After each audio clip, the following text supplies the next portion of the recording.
একদিন একজন গরিব লোক রাস্তায় 10টি টাকা পেল। সে ভাবতে লাগলো, এই 10 টাকায় কি কেনা যাবে। সারাদিন এই 10টি টাকার চিন্তায় সে সময় নষ্ট করে ফেলল। পরে সেই 10 টাকা ফেলে দিল।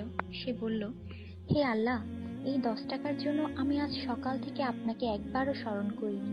সেই সব লোক আপনাকে কিভাবে স্মরণ করে যাদের লাখ টাকা আছে?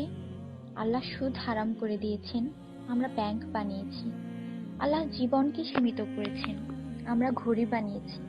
আল্লাহ পর্দার হুকুম দিয়েছেন, আমরা টিভি, ডিভিডি, ডিশ দিয়ে বেহায়ামি সর্বসাধারণের জন্য করে দিয়েছি। আল্লাহ বলেন, কোরআনে তোমাদের সফলতা, আমরা অক্সফোর্ডের বইকে সফলতা বানিয়ে নিয়েছি। আল্লাহ মিথ্যা বলা নিষেধ করেছেন, আর আমরা এপ্রিল ফুল পালন করা শুরু করে দিয়েছি।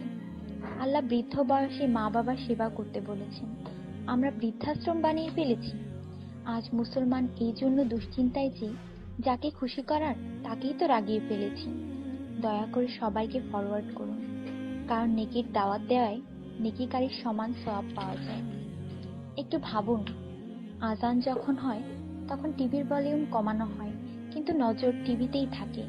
আর মনে মনে বলি, আজান যাতে তাড়াতাড়ি শেষ হয়। এটাই কি আজানের মর্ম? আপনি নিজে আপনার মনকে প্রশ্ন করুন।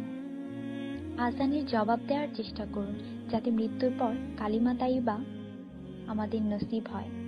অনুরোধ, এই মেসেজটি সবার কাছে পৌঁছে দিন। বন্ধুরা, আমাদের দাওয়াতে যদি কেউ না আসে, আমরা রাগান্বিত হই। আল্লাহর পক্ষ থেকে আমাদের জন্য প্রতিদিন 5 বার দাওয়াত আসে, আর আমরা নামাজ পড়ি না।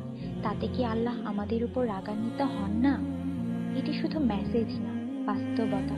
দয়া করে নামাজ আদায় করুন এবং অন্যকেও উৎসাহিত করুন। যিনি এই মেসেজ পড়েন তাদের উপর আল্লাহ আরো রহমত দিন, এবং যিনি এই মেসেজ ফরওয়ার্ড করেন তার ভালো ইচ্ছা আল্লাহ পূরণ করুন এবং হিদায়াত করুন। নামাজের চিন্তা করুন, ব্যালেন্সের না। আজান শুনে উঠুন রিংটোনের মতো। কোরআন মনোযোগ দিয়ে পড়ুন SMS পড়বার মতো। জীবন সবসময় থাকবে না নেটওয়ার্কের মতো। নামাজ ত্যাগ করা মানে আল্লাহকে রাগান্বিত করা। ফজর 6 মিনিট, জোহর 15 মিনিট, আসর 8 মিনিট, মাগরিব 10 মিনিট, এশা 18 মিনিট, মোট 57 মিনিট। 80% লোক এই মেসেজ ফরওয়ার্ড করে না। দয়া করে আপনি করুন। আল্লাহ সবার মঙ্গল করুন। আমিন।